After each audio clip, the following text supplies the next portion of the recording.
So I don't have to ask you, I guess, women who are in a regular relationship, a regular meaning male-female relationship, the way God ordained it is my belief system. Yes, mine too.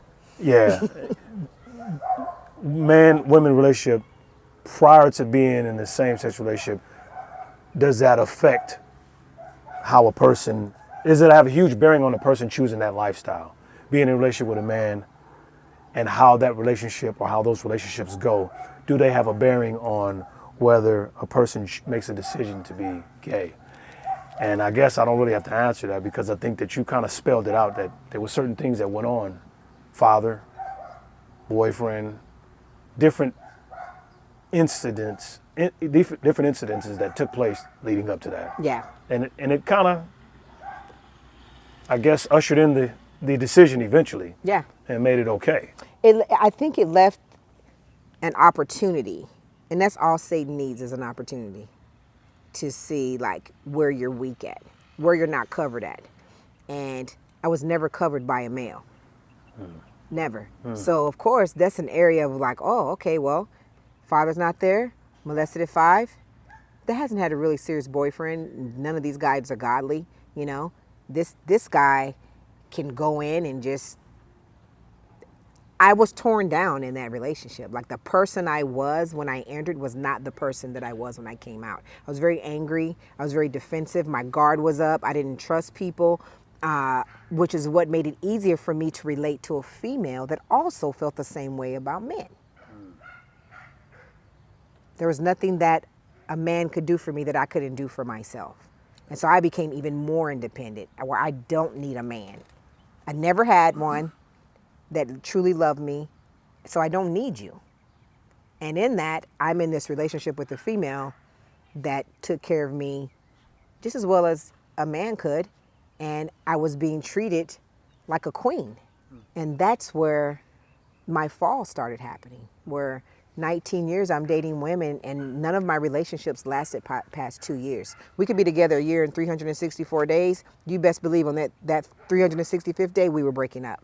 I never made it past 2 years with anyone that I was ever with. How many different relationships with? In the first 10 years, well, the first year was a party year. I was just out there. It was, wilding. That's why when I say, when people look at sin, they're like, oh, you're homosexual, you're damned to hell. Or that wasn't the only sin I was doing. I was wilding out, you know, and I was not a representative of the woman God was creating me to be.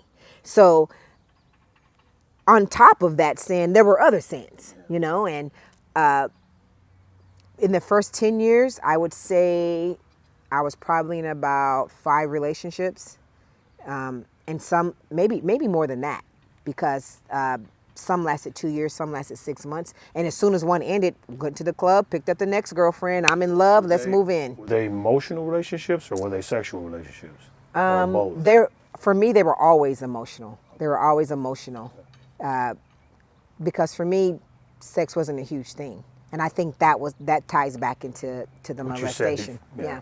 So it wasn't a huge thing for me. Like, I've never been that person that's like, I need it. Nope. More to me, it was more the connection, more of the friendship, coming home to someone that truly wants to hear about my day, the companionship. Yeah.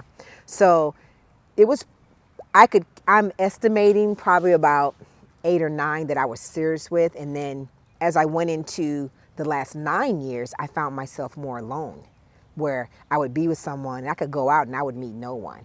So in the beginning, the gates were like this. It was just a party. It just like lured me in. I was getting all this attention, all the things that I didn't get from men, the acceptance. I felt beautiful. I felt loved. All my needs were met. Like, it was just so worldly that it was ridiculous. And then as I slowly, things started to happen, it got like this, where I wasn't meeting anybody. I wasn't dating anyone. I couldn't find anybody that wanted to talk to me. I'm on sites trying to meet people because I could not meet anyone. And anyone I met, it never lasted. Maybe it was less than a year at this point. Like, nothing lasted until I met my fiance. And I got engaged in 2013, I believe it was, summer of 2013. My partner at the time asked me to marry her. Whoa. Let me ask you something, though, based on what you said a few seconds ago. You said it was worldly or sinful. I forgot the way you worded it, but it was worldly for you to feel that way. But yet we also say that a woman does have those needs based on God's creation. God created a woman to feel these feelings, to need this. So how do you infuse the two together, like without, because you're saying that these women fed a need that you had that was probably God breathed, but it was worldly. What do you mean by worldly? Because it was my flesh. It was lust. It was like I need that purse because it's gonna go good with this outfit.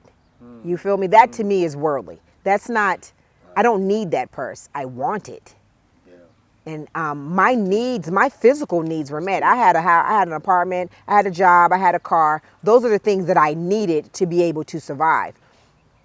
All the fleshly stuff that I wanted is what the women were providing me. The relationships I was in. Like the emotional attachment that God gives us to have to people, yes. But mine was tainted. Mine had like a little, and I don't want this to come off as saying that this is everyone's experience that's homosexual. But for me, mine was tainted a little bit because of my past experiences. Everyone's experience is different. So for me, I needed that attachment. And along with that attachment came the worldly things that they provided for me. And I wanted to be seen as cool and looking nice. I wasn't a rich kid. I never went after name brand stuff. I'm still not that person. But during that time, I wanted all of that stuff. And women were giving it to me. Yeah.